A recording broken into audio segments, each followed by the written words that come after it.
Olá pessoal, estamos de volta com o programa Minuto Gestão com Cláudia Pereira e essa semana nós vamos entrevistar o professor Rony Charles, que é uma sumidade em relação a licitações e contratos. Ele é AGU, autor de diversas obras, doutorando, mestre em licitações e contratos. Professor, seja muito bem-vindo ao nosso programa e nós vamos falar essa semana sobre credenciamento e sobre leilão. Então, com a publicação da nova lei de licitações, a 14.133 de 2021, a gente quer saber, professor, o que é o credenciamento e como ele pode ser utilizado.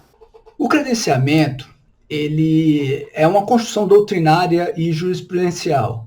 Muitos tratavam o credenciamento como uma espécie de inexigibilidade. Eu particularmente já defendia que o credenciamento ele não é uma espécie de inexigibilidade, ele é, na verdade, um procedimento auxiliar para ulteriores contratações diretas através de inexigibilidade. Quando a administração ela pretende contratar todos os fornecedores aptos. Não é uma corrida para escolher um vencedor. Vários fornecedores podem ser contratados. Então, o credenciamento ele serve principalmente para esse tipo de contratação.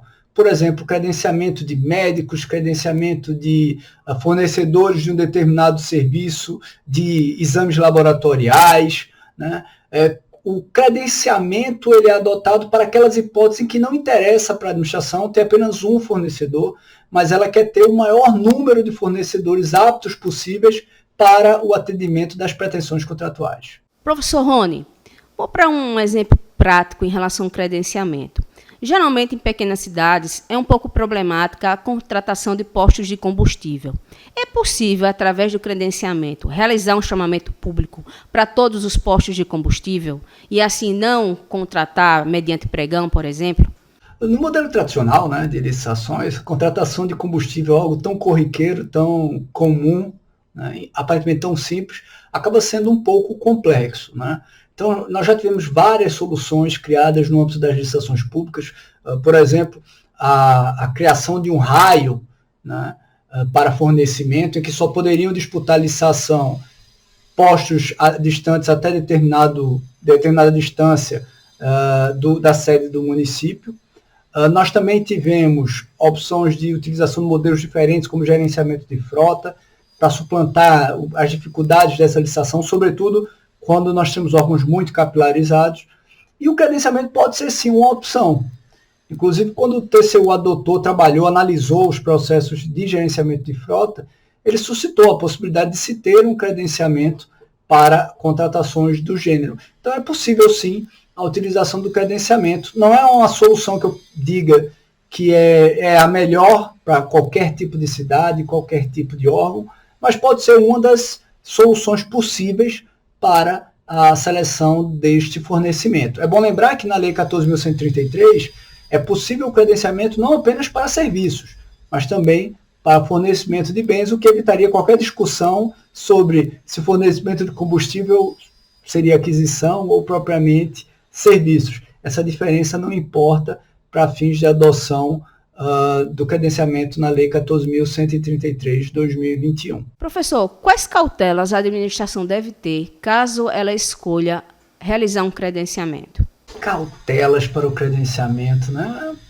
Pergunta interessante, bem interessante. Veja, a gente vai poder usar o credenciamento, pelo menos na Lei 14.133, para hipóteses em que a contratação é paralela e não excludente, então quero todos e todos os credenciados potencialmente podem ser contratados. Para aquelas hipóteses em que a seleção, a escolha do credenciado que vai executar a necessidade administrativa será feita por um usuário, por um terceiro, é o que se dá, por exemplo, muito comumente em exames laboratoriais, em credenciamento de serviços médicos, né? E também mercados fluidos, que foi uma novidade interessante da Lei 14.133, possivelmente inspirada nas regras, ou melhor, no modelo da Central de Compras Federal para a aquisição de passagens aéreas através de credenciamento, né? Então, são as hipóteses citadas pelo legislador e quais os cuidados seriam necessários. Bem, da publicidade, acho que esse é um cuidado necessário, da efetiva publicidade ao credenciamento, né? avaliar bem as regras do credenciamento. O credenciamento ele não é um contrato administrativo. É importante analisar bem as regras do credenciamento. Nós podemos ter inserção de novos credenciados, nós podemos ter exclusão, saída, retirada também de antigos credenciados. Então, a gente não deve ficar tratando o credenciamento como contrato administrativo, ele não é. Então, o ideal até, inclusive, é ter uma boa regulamentação local sobre o uso do credenciamento, né? A gente deve ter, obviamente, capacitação dos agentes públicos que vão trabalhar com o credenciamento para que eles saibam quais são os limites de utilização desse procedimento auxiliar. Deve ter um acompanhamento do preço, né?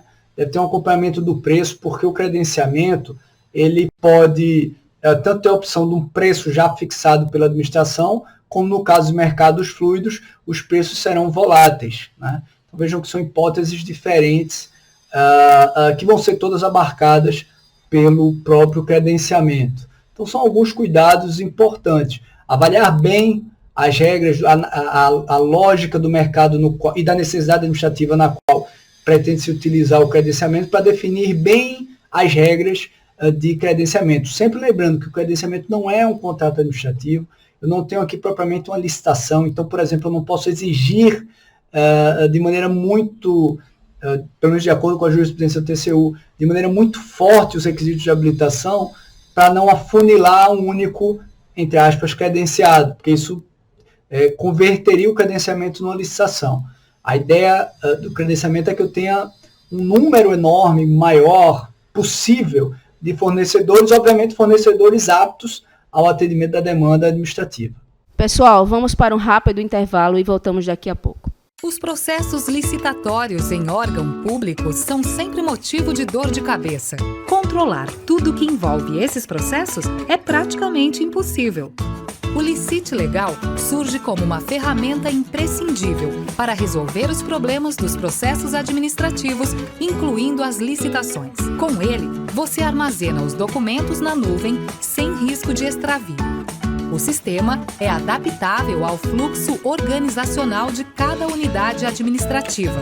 Você pode visualizar a linha de tempo com indicação dos atos e prazos percorridos durante o processo administrativo. E ainda, controlar os prazos e quantitativos dos contratos ou atas de registros de preços. Você tem acesso às informações em tempo real de onde estiver. O sistema ainda oferece módulos de gestão de contratos e controle do envio dos processos licitatórios ao Tribunal de Contas do Estado, evitando multas e ações de improbidade. Ganhe mais segurança, eficiência e economia. Professor Rony, quais foram as inovações trazidas em relação ao leilão? Bem, eu diria que o modelo do leilão da Lei 14.133, ele mantém um pouco do que nós já tínhamos na legislação anterior, a Lei 8.666. A diferença, talvez, tenha sido o fato de que o legislador, ele tenha, na Lei 14.133, ele tem esmiuçado mais o regramento do leilão, né? Na Lei 8.666, isso ficava para o decreto, perdão, para o edital, né, que era o regulamento da licitação do leilão. Então, não houve tanta diferença, né? Algumas práticas já consolidadas a nível federal, por exemplo, que o leiloeiro ele seria realizado por leiloeiro oficial, né? Talvez aí nós possamos falar numa diferença, né? A expressa alusão ao leiloeiro oficial, né? Que não é a única opção, porque eu posso ter o chamado leiloeiro administrativo, que vai ser um servidor designado pela autoridade para a realização do leilão. Então houve um maior esmiuçamento, eu imagino, no texto legal, mas não afastou muito do que nós já tínhamos. Na Lei 8.666 nós já podíamos ter, afastar os requisitos de habilitação no leilão e substituir apenas pelo depósito prévio, né? E aí a própria Lei 14.133 fala que expressamente não haverá a fase de habilitação no leilão, algo que em tese já era possível, né? Na 8.666, o afastamento pela regra do artigo 32. Não me parece que seja, por outro lado, interessante afastar plenamente requisitos de habilitação, talvez em alguns leilões. Por exemplo, a habilitação jurídica talvez seja necessária. Mas o legislador, na Lei 14.133, expressamente definiu que o leilão nem terá registro cadastral prévio, né, nem haverá fase de licitação. Então, um procedimento simplificado para alienação de bens por parte da administração. Entendi, professor. Então, atualmente, com a nova lei de licitações, eu posso, mediante leilão, vender um bem imóvel, né? Mas que cautelas eu devo ter para fazer esse tipo de procedimento? Interessante. Talvez de forma até mais clara, a nossa legislação agora deixa manifesto que eu posso usar o leilão para alienação de imóveis, né? Talvez essa seja uma característica interessante, a diferença entre a nova lei e a lei 8666, né? Expressamente, até pelo conceito de leilão, eu posso sim utilizar essa modalidade para alienação de imóveis. E quais os cuidados que eu preciso ter no uso dessa modalidade, né? Eu diria que descrição do bem, uma precisa descrição do bem com suas características, né? Quanto mais precisa, quanto mais clara a descrição do bem, no caso do imóvel, como, por exemplo, remissão à sua matrícula, registro, suas divisas, né? Suas limitações. Quanto mais clara for a indicação do imóvel, do local, menos riscos eu deixo para quem vai disputar, os interessados que vão disputar o leilão. E aí eu amplio a competitividade. E ampliando a competitividade, eu posso alcançar um valor mais alto, né? Um valor mais alto. Outra providência muito interessante, outra cautela muito interessante, é uma boa precificação, uma boa estimativa de custos, né? Consumir energia para buscar um bom preço referencial para essa licitação, né? Então, basicamente, eu diria que é isso. Uma correta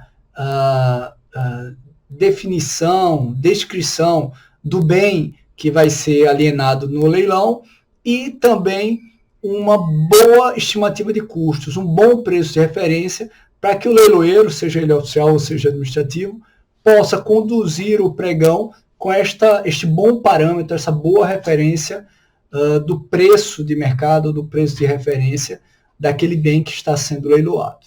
Professor Rony, novamente muito obrigado em participar do nosso programa. Espero encontrá-lo novamente em outras ocasiões. Muito obrigada. E é isso aí, pessoal. Até a semana que vem com mais Minuto Gestão com Cláudia Pereira. Até a próxima.